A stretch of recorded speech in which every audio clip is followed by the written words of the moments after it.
a nossa preocupação é essa daqui. O Brasil vai se alinhar com a nova União Soviética e com a China comunista? De vez? Né? Evidentemente que, particularmente, eu não acredito que eles tenham poder para fazer isso, mas claramente está traçado aqui que esse é o plano.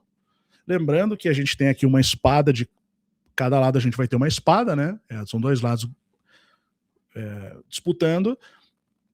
Entrelaçado nessa espada, conforme a gente vê aqui, tem um joystick ligado a um cérebro eletrônico do outro lado. Tá?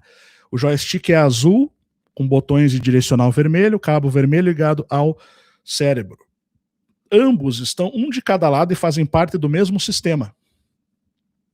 Uma é azul e outra é vermelha, como sempre foi. Mas ainda que exista uma manipulação forte do lado vermelho com o lado azul, que nos Estados Unidos inverte, né? Porque lá os republicanos usam vermelho, mas enfim, isso é outra história. A gente tem aqui um sistema que está colocado. E o nosso presidente, ele está sendo, o seu presidente, melhor dizendo, tá? O meu não, mas enfim, o presidente do Brasil, ele está claramente caminhando para isso daqui. Quando ele fala que ele não quer ninguém metendo o bedelho nas nossas eleições, eu não vejo um discurso de soberania legítima. Eu vejo um discurso de alguém que está querendo dar uma de Putin ou de Maduro. Tá? Eu não, sinceramente, eu acho que ele nem perderia essas eleições do jeito que a coisa está indo. Né?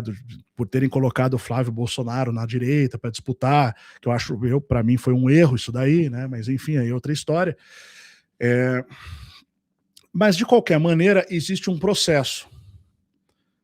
Agora, para concluir essa questão, eu queria passar um vídeo aqui, não sei se vocês chegaram a ver, esse vídeo aqui do Alberto Tradi, que é um gurizão novo, né? A gente ele participou lá também, lembra quando eu debati com o Bruxo Malagueta lá no TubaCast? Ele debateu depois num outro podcast, e depois a gente fez uma live juntos lá no TubaCast, né? Eu junto com ele ali, e ele fez esse vídeo essa semana que foi sensacional. Tá inútil, você me ofende falando que é nosso projeto parecido com o Prona. O Prona era uma bosta. Você que é o brabo, Renan Santos, realmente não tem como comparar. O Enéas, ele era doutor, terceiro sargento do exército, formado em medicina, física, matemática, mestre e presidente da Sociedade de Cardiologia do Rio de Janeiro, que surpreendeu todo o TSE.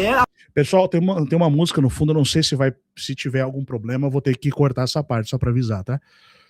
Após ter estudado sozinho o Código Eleitoral brasileiro e fundando e administrando com o dinheiro do próprio bolso o seu partido Prona. Realmente não tem como comparar com você, Renan Santos, que é um defensor e usuário público de drogas alucinógenas, inclusive já foi até acusado de estupro no passado. Prona era um partido cheio de tranqueira. A missão desse tipo Prona, não, a missão não vai ter a doutora Alvanir e um monte de idiotas. Era uma tranqueirada. O Prona contava com cientistas, médicos, economistas, generais, almirantes, brigadeiros, que o MBL chama de tranqueira, são pessoas especialistas em todas as áreas possíveis, como José Walter Bautista Vidal, que era PhD em Física Nuclear pela Universidade de Stanford, serviu como secretário de Ciência e Tecnologia e foi um dos idealizadores do Proálcool. O MBL chama de tranqueira pessoas como Adriano Benayon, que era um diplomata, doutor em Economia pela Universidade de Hamburg, na Alemanha, que era simplesmente o consultor do Senado em Economia e subchefe da Divisão de Cooperação Tecnológica do Itamaraty. Essa é a tranqueira que encabeçava o partido do Enéas, enquanto o partido do Renan é encabeçado por pessoas como o Arthur Duval, que está inelegível porque tentou fazer turismo sexual na Ucrânia com mulheres em situação de guerra. São fáceis porque elas são pobres. E Guto Zacarias, que tentou abortar a própria filha. Praticamente uma sucção. Não conseguiu fazer uma estruturação político-partidária minimamente decente, tá? Não conseguiu formar pessoas e o projeto morreu nele, porque o fundo do projeto Enéas era o Enéas. Tanto que o programa do partido era Meu Nome é Enéas.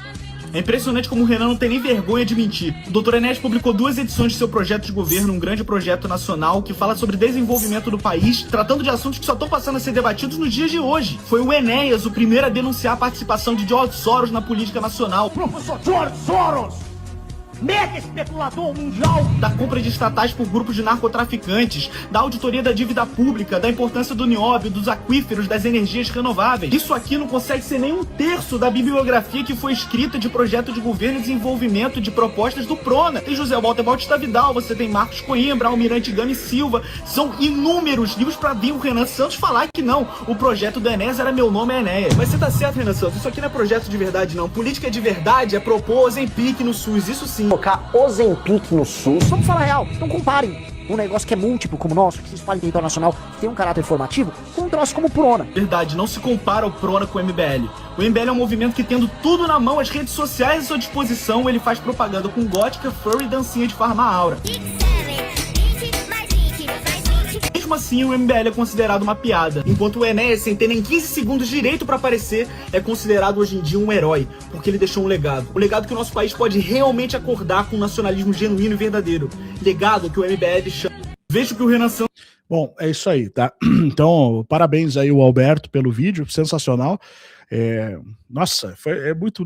assim, isso foi uma das poucas coisas assim, que me deixou satisfeito essa semana, tá?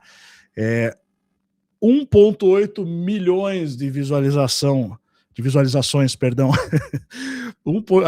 229 mil likes. Cara, que delícia de ver o MBL tomar no... Você sabe aonde. Então, esse é o problema do Brasil, né? A gente tem, de um lado você tem a esquerda, você automaticamente pensa que a solução do outro lado é cair na mão de um Paulo Guedes, de um MBL da vida, né? Que vão, na verdade, basicamente também, igual a esquerda petista, né, submeter o Brasil às ordens internacionais. Então, na minha opinião, e bem fundamentada, eu debato isso com qualquer Zé Ruela que se propuser a debater, né, em relação a isso, o Brasil deveria adotar, em termos de política, algo, só que na nossa realidade, no nosso contexto, na mesma linha do que a Índia tem feito, tá? O que a Índia faz? A Índia é uma porcaria, assim, para morar. Eu não moraria na Índia, eu já fui para lá 2 vezes, tá? Já viajei várias cidades da Índia a trabalho, trabalhava comércio internacional, né? Então, meu maior cliente era a Índia, eram empresas indianas, mas uma coisa é certa, eles têm investido em tecnologia de base, que é a indústria nacional, defesa, né, basicamente tecnologia, né, tecnologia de base, indústria de base para ter tecnologia própria, não ficar dependendo da tecnologia dos outros.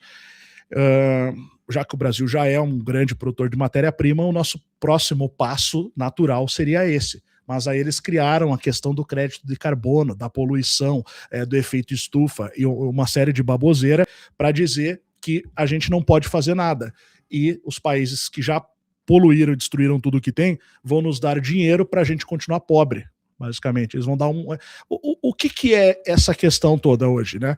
É um assistencialismo a nível nacional. É manter a população, manter o país, pelo menos a classe política, recebendo dinheiro para não fazer nada e não deixar o povo fazer nada também. Então a Índia meio que não tá nem aí para isso, né? Por exemplo, a Índia, quando a importação de um produto vai atrapalhar a produção nacional, eles não têm problema nenhum, e eu passei por isso várias vezes. Para mim não era bom, porque eu era um broker, né, que representava exportadores, e quando precisava do produto que eu trabalhava também representava os importadores, mas a Índia, para não prejudicar a agricultura nacional, eles não tinham problema nenhum de chegar lá e proibir a importação, tá? Então não é aquele liberalismo vendido, tá? Não é aquela coisa, o mercado manda e que se dane, não era aquela coisa anarcocapitalista, né, muito menos liberal MBL, que não é ANCAP, né? O liberal MBL é outra coisa, é criação de monopólios. O liberalismo em si é a criação de monopólios. Tá? O liberalismo que o MBL defende, que os ultraliberais defendem, que os libertários de escola austríaca da linha de Mises vão querer, inclusive o Instituto Mises Brasil é fundado por um dono de monopólios, não sei se você sabe, é basicamente um monopólio onde algumas corporações vão ter o direito de dominar certos setores. Eu, por exemplo, né, eu participei em certa situação de um debate com Hélio Beltrão, que é o herdeiro do posto Ipiranga, né? É um que agora trabalha às vezes na CNN lá, fazendo ponta. E debati com ele e cheguei nesse mesmo debate, foi lá no canal Portal 387, isso foi em 2017 ou 2018, comecei em 2018, eu cheguei e falei, então vamos fazer o seguinte, sabe o que teria que fazer? Já que você quer liberar a questão toda, então vamos fazer o seguinte, libera a importação, na época estava tendo o combustível da Bolívia e da Venezuela estavam baratíssimos. Então libera a importação total, né? Acabou a máfia da distribuição de combustível no país. Né? Não vai ter posto Ipiranga e nem o consórcio ali das grandes empresas ali. Libera qualquer um que quiser, vai lá buscar e vai vender aqui. Né? Basicamente, é isso que eles não querem. Não é isso que eles querem. Eles querem manter a coisa sem o mínimo de regulação, mas podendo fazer tudo o que eles querem. E só eles poderem impor as regulações. Não é isso que eu defendo. Então, esse modelo de direita que existe no Brasil hoje é um modelo fadado ao fracasso. Isso é de propósito. Né? Realmente, o melhor projeto que a gente já teve dentro do sistema de república, né, brasileiro foi o do Prona, foi o do Enéas. Né? Então, que é mais ou menos o que a Índia está fazendo. A Índia é pobre? Só que está evoluindo, cara. Hoje eles exportam os melhores programadores do mundo, a mão de obra, o pessoal vai estudar em Harvard, vai estudar nas universidades europeias, nas universidades americanas, e são a grande força de desenvolvimento tecnológico. Ninguém ataca a Índia porque eles têm armas de verdade para se defender. Né? Então o Brasil teria condições de fazer isso tranquilamente, criar uma grande nação e não ficar dependendo, né?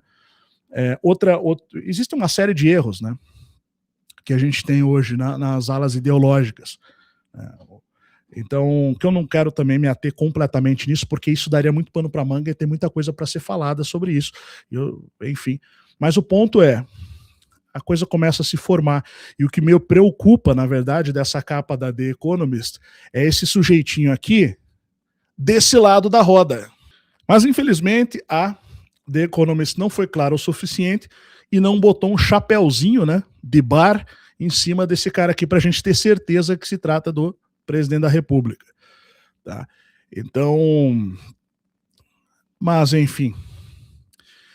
Só que isso aqui é outubro, né? E a coisa tá caminhando para lá. A gente já começa a ter aqui a partir de agosto as eleições, né? Aparecendo aqui na urna.